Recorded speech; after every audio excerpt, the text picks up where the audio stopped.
Rain pounded the cracked pavement of downtown Chicago, the water rushing over concrete in tiny rivers. Alessandra clutched her daughter's hand tighter, her worn sneakers squelching through puddles as they hurried toward the bus stop.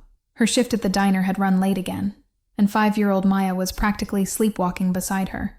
The screeching of tires against wet asphalt pierced the night air, followed by a sickening thud and the sound of metal crumpling. Alessandra instinctively pulled Maya behind a parked car, her heart hammering against her ribs as she peered around to see a black SUV careening into a narrow alleyway, pursued by another vehicle. Silence fell for several heartbeats before a man's pained groan echoed from the darkness. Despite every instinct screaming to walk away, Alessandra found herself moving toward the sound, Maya's small hand still clutched in hers. "Stay behind me, sweetheart," she whispered, her voice trembling with uncertainty. The alley reeked of gasoline and wet garbage, illuminated only by the distant glow of streetlights. Through the gloom, she could make out the crumpled form of a man sprawled beside the damaged SUV, his expensive suit soaked with rain and what appeared to be blood. His leg was bent at an unnatural angle, pinned beneath the vehicle's crushed door. "Please don't hurt me, I can't walk," the man begged, his Italian accent thick with pain as he raised a shaking hand. His face was partially obscured by shadows, but Alessandra could see the fear in his dark eyes as he tried unsuccessfully to free his trapped limb. Maya tugged at her mother's sleeve, her brown eyes wide with concern. "Mommy, the bad man is hurt," she whispered, pointing to the injured stranger. "You always say we should help people who are hurt, even if they're scary." Headlights swept across the entrance to the alley, and the injured man's expression morphed into pure terror. "They're coming back to finish the job," he hissed through clenched teeth, fumbling inside his jacket with trembling fingers. "Take my phone, call the number labeled Franco, tell him where I am." Alessandra hesitated only a second before grabbing the offered phone, pulling Maya deeper into the shadows as the approaching vehicle slowed near the alley entrance. Her fingers trembled as she found the contact, pressing it to her ear while cradling her daughter protectively against her chest. The call connected on the second ring, a gruff voice answering in rapid Italian. Alessandra swallowed hard, whispering the location and situation as quickly as she could while keeping her voice down.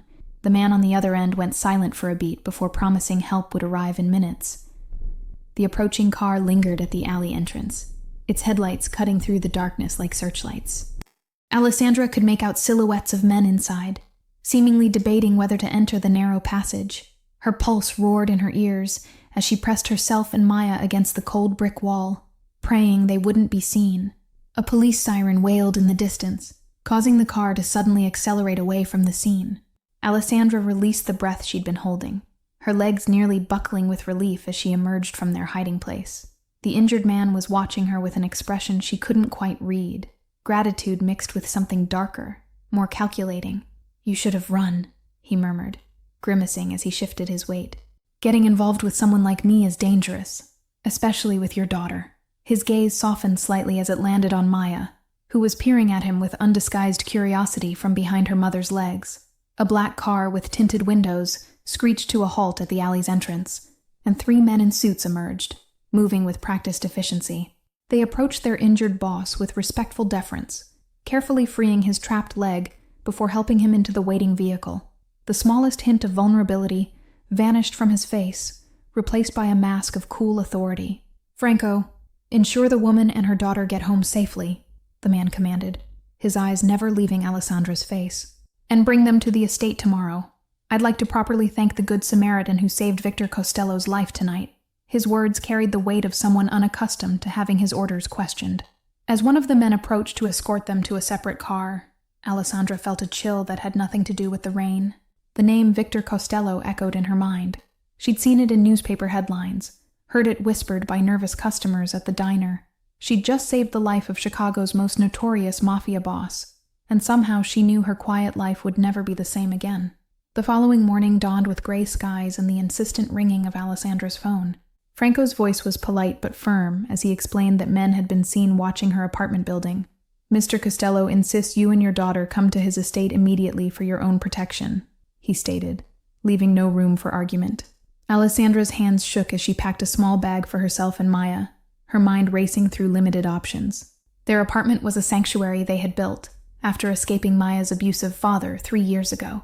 Leaving it felt like surrendering something precious, something safe. Maya clutched her favorite stuffed rabbit to her chest as they were escorted to a sleek black car with windows tinted so dark they might as well have been painted. Her wide brown eyes darted nervously between her mother's tense face and the stoic driver who barely acknowledged their existence. The Costello estate sprawled across several acres outside the city, surrounded by an imposing stone wall and security cameras that tracked their car's approach. Wrought iron gates swung open automatically, revealing manicured gardens and a mansion that looked more like a fortress than a home. Victor Costello sat in a wheelchair on the mansion's wide veranda, his injured leg extended before him in a temporary cast. His piercing gaze followed their approach, calculating and intense despite the pallor of pain on his face. "The unlikely heroes arrive," he commented dryly as Franco escorted them up the steps. "I don't want your thanks or your protection," Alessandra stated firmly, gripping Maya's hand tighter. "We helped because it was the right thing to do, not to get involved in whatever dangerous business you're mixed up in."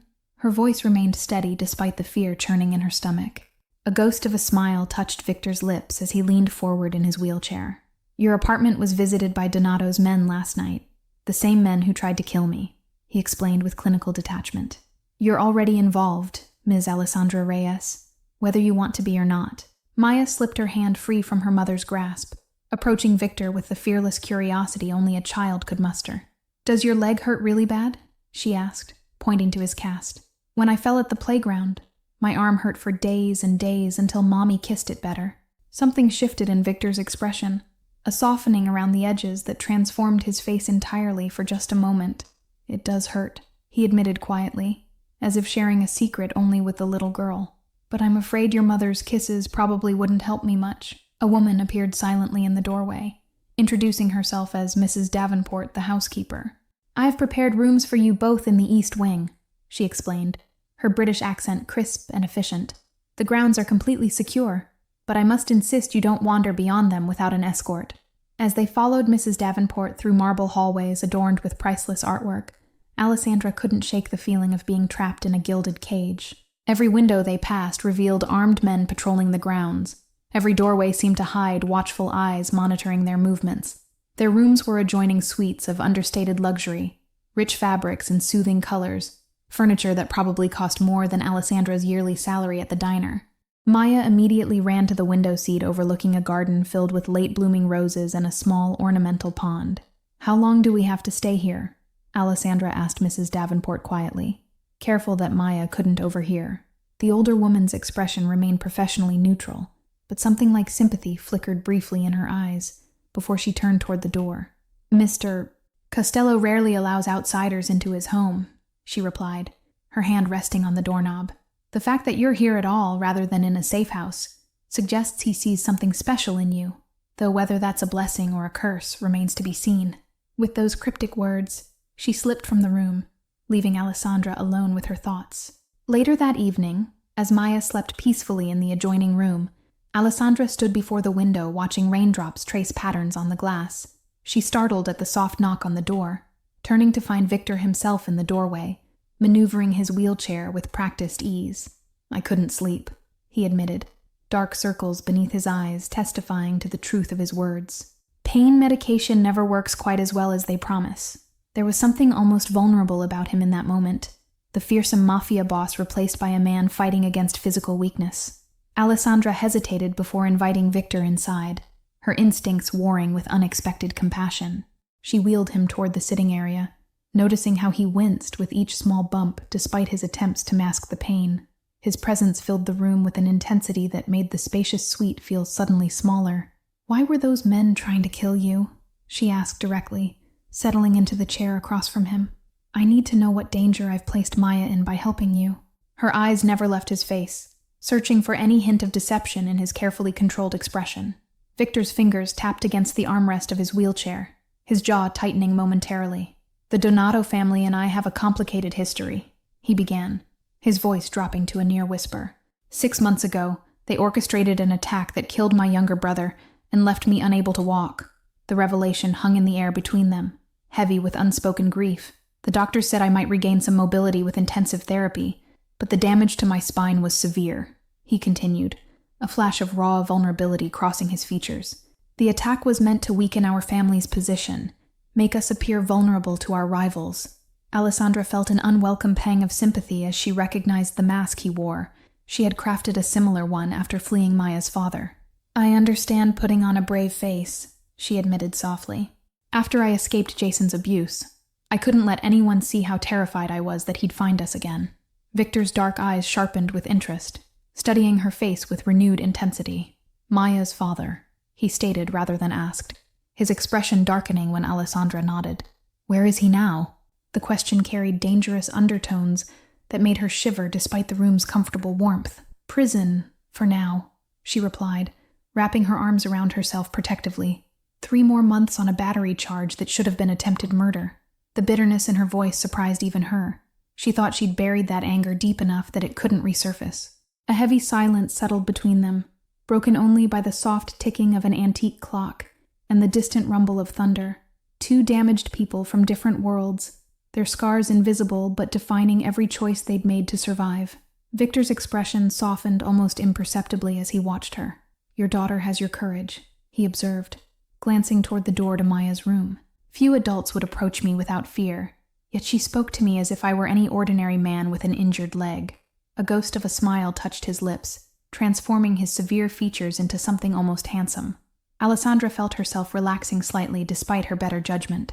"Maya sees the best in everyone. It terrifies me sometimes," she confessed, tucking a strand of hair behind her ear. "I worry that the world will take advantage of her kindness, that she'll be hurt by people who don't deserve her trust." Victor's hands gripped the wheelchair arms tighter, knuckles whitening momentarily. "I built walls to protect my family's empire, surrounded myself with armed men, and still the Donatos found a way to destroy what I loved most," he said bitterly. "Physical barriers mean nothing when betrayal comes from within." Morning light filtered through the curtains, painting golden patterns across the plush carpet as Alessandra blinked awake in confusion.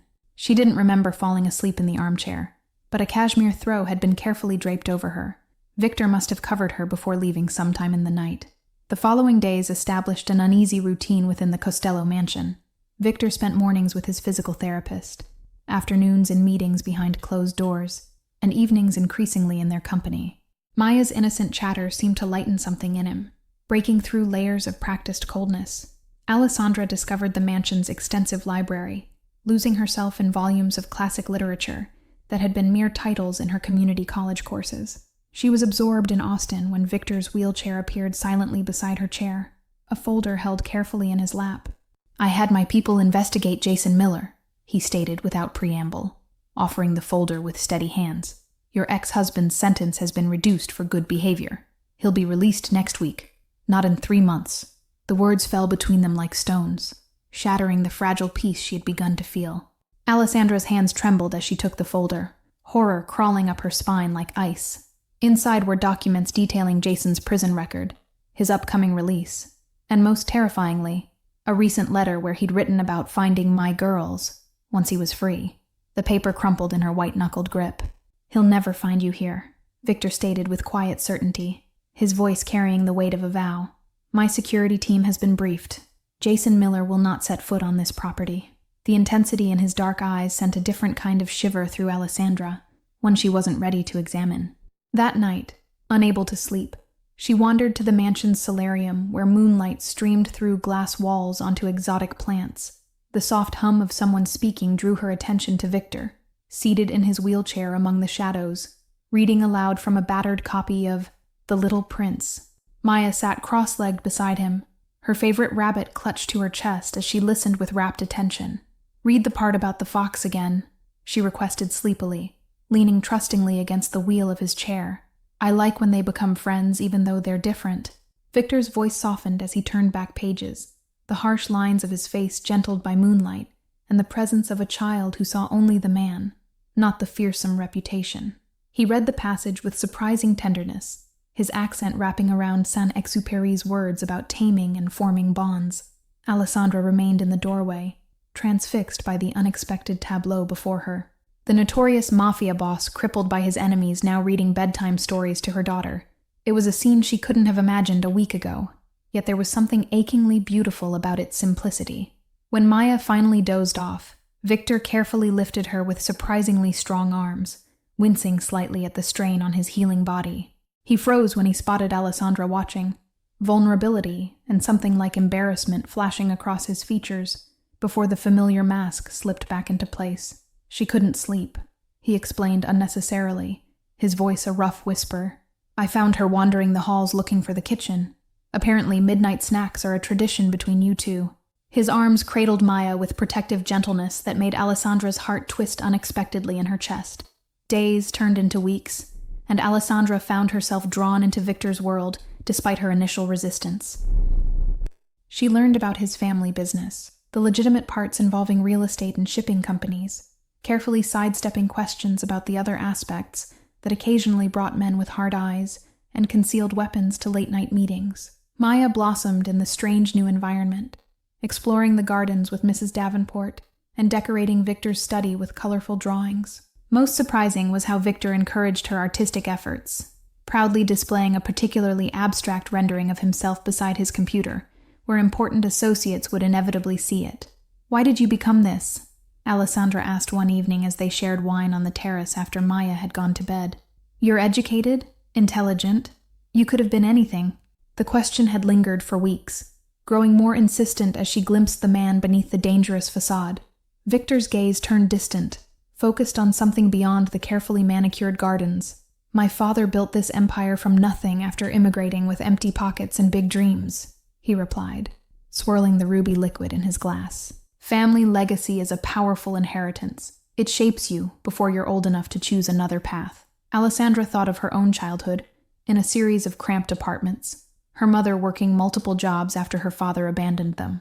"I understand inherited burdens," she said softly, "but we still make choices about what to carry forward and what to leave behind." Victor studied her face in the fading light, something unreadable shifting in his expression. "Before my injury, I never questioned my path," he admitted, his voice roughened with rare honesty. "Now I find myself wondering what legacy I'm truly building, and whether it's one worth the sacrifices it demands." Their conversation was interrupted by Franco appearing silently at the terrace door, his expression grim as he requested a private word with his boss. Victor excused himself with reluctant formality, the warmth of their discussion immediately replaced by the cold efficiency of business as he wheeled himself away. When he returned an hour later, the man who had read bedtime stories and discussed philosophy was gone, replaced by the calculating crime boss with eyes like flint. "The Donatos have made another move against one of our warehouses," he stated flatly, his accent thickening with suppressed anger. "3 of my men won't be going home to their families tonight." The mansion's peaceful routine shattered like glass in the days that followed. Armed men patrolled the grounds in increased numbers, their faces grim and watchful. Alessandra kept Maya close, their explorations of the gardens and grounds now limited to areas directly visible from the house. Victor withdrew into strategy meetings that stretched through days and nights, emerging only briefly with dark circles beneath his eyes, and tension radiating from his rigid posture. When Alessandra brought him coffee during one rare break, the gratitude in his weary smile made her heart stutter traitorously. "You should leave," he told her bluntly that evening, his voice hollow as he stared out the study window. "I can arrange for you and Maya to disappear. New identities, a comfortable life far from Chicago, and the danger I've brought to your door." His reflection in the glass revealed pain that had nothing to do with his physical injuries. Alessandra should have felt relief at the offer of escape, but instead, a strange emptiness opened inside her. "Is that what you want?" she asked quietly, watching his shoulders stiffen at the question. "For us to disappear from your life as suddenly as we entered it?" His knuckles whitened on the wheelchair arms as he turned to face her. "What I want ceased to matter the day the Donatos took my ability to walk and my brother's life," he replied, bitterness lacing each word. "This war will only escalate, and I refuse to add a woman and child to the casualties my family has already suffered." The grandfather clock in the hallway chimed midnight, marking the heavy silence between them. "Maya asks for you every night at bedtime," Alessandra finally said, her voice barely above a whisper. "She misses your stories, and the way you help her name the constellations from the solarium roof." Something flickered in Victor's expression, longing quickly masked by resolution. "Children are remarkably adaptable," he stated with forced detachment, turning his wheelchair away from her. "She'll forget me soon enough once you're settled somewhere safe, somewhere normal." Alessandra moved to stand before him, blocking his retreat with quiet determination. "Running didn't save me from Jason," she reminded him softly, It just meant living in constant fear, looking over my shoulder, teaching my daughter to be afraid of shadows. Her hands trembled slightly as she knelt to his eye level. I'm not afraid of your enemies, Victor, she continued, surprising herself with the truth of the words. I'm afraid of watching you surrender to bitterness, of seeing you lock away the man who reads French philosophy to a 5-year-old and debates classic literature with her mother until dawn.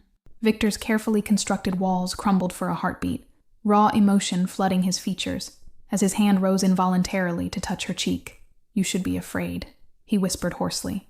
The things I've done, the blood on my hands. I'm not the hero of this story, Alessandra. The sudden blaring of security alarms shattered the moment between them. Victor's expression transformed instantly to cold calculation as Franco burst through the study door, gun already drawn. Perimeter breach on the east side, he reported tersely. At least 6 men, heavily armed. Donato's signature approach. Victor's hands flew to the desk drawer, retrieving a handgun which he checked with practiced efficiency. Get Alessandra and Maya to the panic room, he ordered Franco. All vulnerability vanished from his face and voice. Standard protocol. No one enters without my direct authorization. What about you? Alessandra demanded, fear clawing at her throat, as security personnel rushed past the open door, weapons ready. Victor's smile was grim as he unlocked the brakes on his wheelchair, determination hardening his features into something almost unrecognizable. It seems I'm tired of hiding behind these walls, he replied quietly, sliding the gun into his jacket. Perhaps it's time Donato discovers that a wounded lion is still a lion. The wheelchair moved toward the door with deliberate purpose, leaving Alessandra torn between following Franco's urgent gestures and staying with the man who had become so unexpectedly important to her. Franco gripped Alessandra's arm, pulling her toward the hidden panic room as gunshots echoed through the mansion's hallways. Maya was already inside, clutching Mrs. Davenport's hand with wide, frightened eyes that immediately sought her mother's face. The heavy steel door slid shut behind them with a pneumatic hiss, sealing them away from the chaos. "Mommy, what's happening?" Maya whispered, small fingers trembling as they wrapped around Alessandra's. "Are the bad men trying to hurt Mr. Victor again?" Her innocence in this world of violence was like a knife twisting in Alessandra's heart. Security monitors embedded in the walls displayed various areas of the estate. Men in tactical gear exchanging gunfire with Victor's security forces, smoke billowing from the east wing, and most disturbingly, Victor himself, wheeling purposefully through the library toward what appeared to be the main confrontation. His expression was coldly determined, all traces of the gentle man they'd come to know erased by necessary savagery. Hours passed in tense silence, broken only by Maya's eventual exhausted slumber and the occasional update from Franco's earpiece. "Donato himself is here," he muttered grimly, checking his weapon for the 3rd time. "This isn't just a hit. They've come to negotiate from a position of strength." Alessandra paced the confined space, her thoughts racing with memories of Victor's rare smiles, his patience with Maya, the way his voice softened when he spoke of his dreams before the injury. The man on the monitors, calmly directing his men through bloodshed, seemed a stranger wearing his face. When the all-clear finally came, dawn was breaking over the estate, pale light illuminating the aftermath of violence.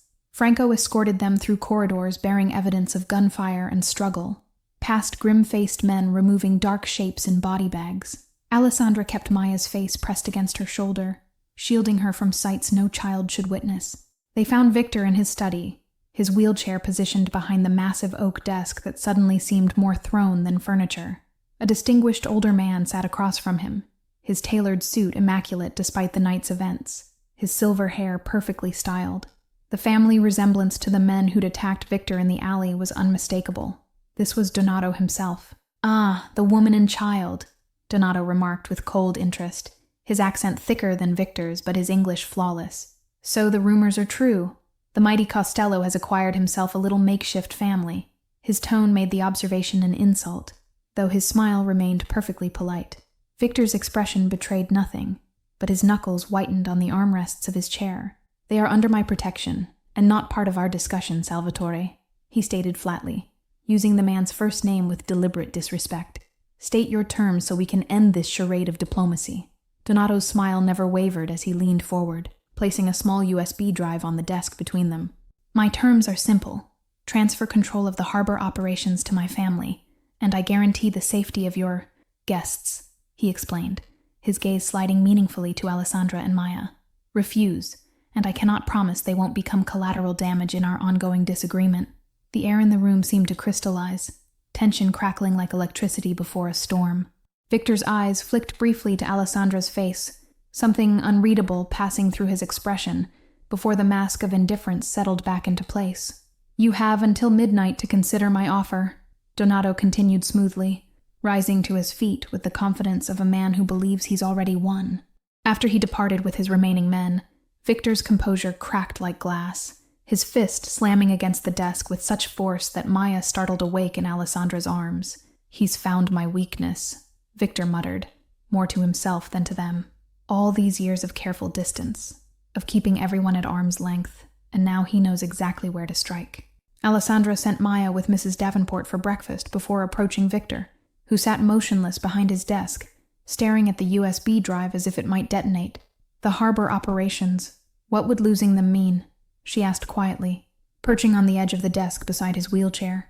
"Financial setback, loss of strategic position, weakened standing among the other families," he replied mechanically, his voice devoid of emotion. "But he doesn't truly want the harbor. He wants to prove he can make me kneel, force me to surrender something valuable to save something I value more." His eyes lifted to her face with an intensity that made her breath catch. Night fell with no resolution, the mansion eerily quiet after the previous day's violence. Victor had withdrawn completely, locked in meetings with his advisors, while Alessandra tried to maintain normalcy for Maya's sake. As the midnight deadline approached, she tucked her exhausted daughter into bed, then made her way to Victor's study where light still burned beneath the door. Victor sat alone, the room shadowed except for a single desk lamp that cast harsh light across his features. The USB drive lay before him, alongside a glass of amber liquid that appeared untouched. He didn't look up when Alessandra entered, his focus entirely on the small photograph he held between his fingers, a younger version of himself, standing beside a smiling man who shared his eyes and jawline. "My brother Carlo," he explained without being asked, his voice rough with emotion he rarely displayed. "The day he graduated from law school, he was going to be the legitimate face of our family, the one who would eventually lead us away from the old ways." The photograph trembled slightly in his grasp. Alessandra moved to stand behind him, placing a gentle hand on his shoulder. "What are you going to do?" she asked softly, though part of her already knew the answer, had seen it forming in his eyes throughout the day. He would sacrifice his business interests to protect them. The ruthless crime boss would surrender to save a woman and child who had inexplicably become important to him. "I've made arrangements for you and Maya," he replied, carefully setting the photograph aside. "New identities, a house in Seattle, enough money that you'll never need to worry about finances again." His hand reached up to cover hers where it rested on his shoulder, his skin warm against her fingers. A sudden explosion shattered the night, the force of it rattling windows throughout the mansion. Victor's head snapped up, expression shifting instantly to alert calculation.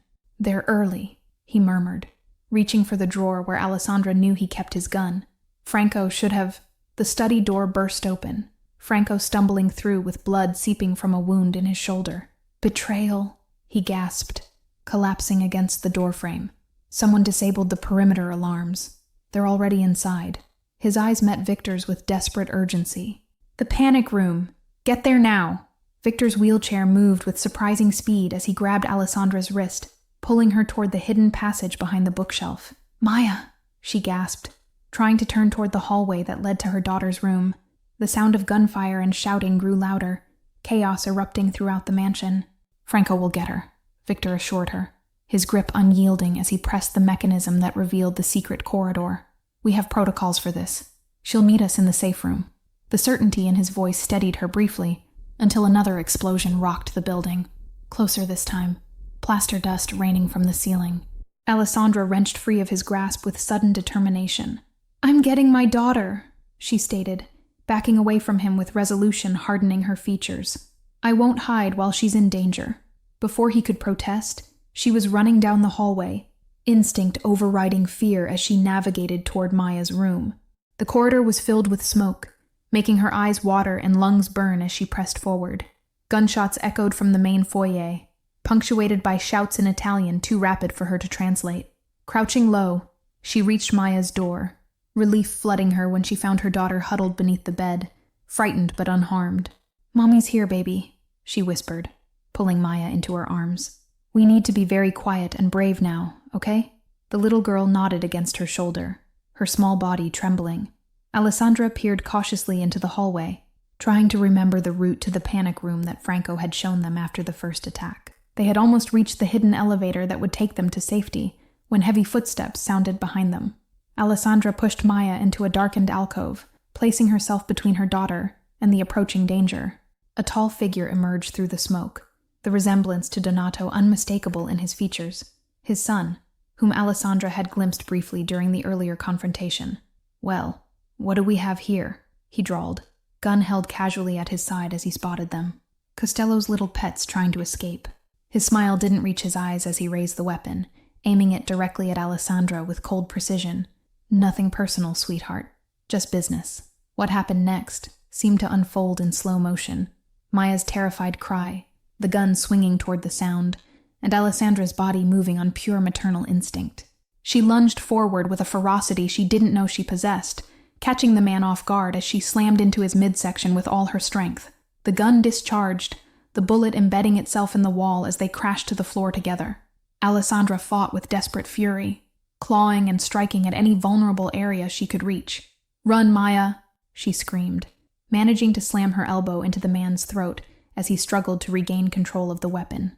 Victor appeared at the end of the hallway, propelling his wheelchair forward with powerful strokes of his arms. His face transformed with rage when he saw the struggle before him, his hand already raising his own weapon with deadly intent. The gunshot echoed deafeningly in the confined space, and Donato's son collapsed, a look of surprise frozen on his features. "Are you hurt?" Victor demanded, wheeling closer to where Alessandra knelt, gasping for breath. Before she could answer, his expression changed to one of horror. "Maya," he whispered, looking past her to where the little girl stood frozen in the alcove, a spreading crimson stain visible on her nightgown. The hospital waiting room was sterile and cold, fluorescent lights harsh against Alessandra's tear-stained face as she paced the small space. Victor sat motionless in his wheelchair, his customary mask of control shattered by the sight of Maya's small body on a gurney, doctors rushing her toward surgery. The bullet had grazed her side, painful but not life-threatening, according to the preliminary assessment. "This is my fault," Victor whispered, his voice raw with self-recrimination. "Everything I touch turns to ashes. My family's legacy, my brother's life, and now an innocent child." His hands gripped the wheelchair arms so tightly that his knuckles gleamed white under the hospital lights. Alessandra knelt before him, forcing him to meet her gaze. "Listen to me, Victor Costello," she said fiercely, tears streaming unchecked down her cheeks. "Maya is alive because of you, because you gave us shelter, because you protected us, because you reached us in time." Her hands covered his, warm and steady despite her fear. Hours passed in tense silence, broken only by occasional updates from medical staff. The surgery was successful, they assured. Maya would recover fully with time and care. When they were finally allowed to see her, the sight of her small form dwarfed by the hospital bed broke something in both of them. Victor remained in the doorway, hesitant to approach, as if fearing his presence might somehow cause more harm. Alessandra sat at Maya's bedside, gently stroking her daughter's hair as the child drifted in and out of sedated sleep. When Maya's eyes finally focused clearly, her first whispered question was unexpected. "Where's Mr. Victor? Is he okay?" At those words, something shifted in Victor's expression, resolve crystallizing in his eyes as he finally moved his wheelchair to the bedside. "I'm here, little one," he said softly, reaching out to take her tiny hand in his. "And I've made an important decision while you were sleeping." His gaze lifted to meet Alessandra's questioning look over Maya's head. "The Donato family's operations have been dismantled," he stated with quiet certainty. "My contacts in law enforcement received anonymous evidence of their criminal enterprises this morning, including proof of last night's attack." The implication hung in the air between them. Victor had sacrificed his own immunity to ensure their safety. Alessandra's breath caught in her throat as she understood the magnitude of what he had done. "Your family business," she began, but he shook his head, cutting off her words with a gentle smile that transformed his face into something younger, unburdened. "My legitimate holdings remain intact. The real estate developments, shipping companies, restaurants," he explained, his fingers still entwined with Maya's. "The other aspects of the Costello empire are being restructured." The careful choice of words acknowledged Maya's presence while conveying his meaning clearly to Alessandra. 3 months later, the mansion had transformed along with its owner. Gone were the armed guards and security checkpoints, replaced by landscapers tending expansive gardens and contractors renovating the East Wing into what would become a rehabilitation center for spinal injury patients. Victor's physical therapy had progressed remarkably. He now walked short distances with the aid of specialized braces and a cane. Alessandra found him in the solarium, surrounded by architectural plans and medical equipment catalogs. Sunlight streamed through the glass walls, highlighting the silver beginning to thread through his dark hair at the temples. "The Foundation Board approved the funding for the pediatric wing," she announced, sliding a folder onto the table beside him. "Construction can begin next month." Victor's smile was genuine, lacking the cold calculation that had once been his default expression. Carlo would have approved of this legacy, he mused, reaching for Alessandra's hand. He always said our family name should stand for something beyond fear and power. The gold band on his finger caught the light as his fingers intertwined with hers. Maya burst into the room with the boundless energy of a fully recovered 6-year-old, waving a brightly colored drawing. "Look what I made for my new room," she exclaimed, presenting her artwork with flourishing pride. The crayon illustration showed 3 stick figures standing before a house: a tall woman with a smile, a smaller girl with curly hair, and a man with a cane, all holding hands beneath a radiant sun. Victor lifted her onto his lap with practiced ease, his strength returning more each day along with his hope for a future he'd once thought impossible. "It's beautiful, little lioness," he murmured, using the nickname that had stuck after nurses commented on Maya's fierce determination during recovery. "Shall we hang it in the family gallery alongside the Renaissance paintings?" As evening fell, they stood together on the mansion's veranda, watching fireflies emerge like floating stars above the gardens. Victor's arms circled Alessandra's waist, his weight partially supported by the cane at his side. "When you found me in that alley, I was a man broken in body and spirit," he said quietly, his voice carrying in the peaceful stillness. "I never imagined that saving me would transform all our lives." Alessandra leaned into his embrace, remembering the frightened woman who had once fled from an abusive relationship with nothing but her daughter and desperate courage. "Sometimes family isn't something you're born into," she replied, watching Maya chase fireflies across the lawn with delighted laughter. "It's something you build one act of kindness at a time." Bye. Thank you all for following this story. If you enjoyed it, please write in the comments where you're watching from, and don't forget to like, subscribe, and share this video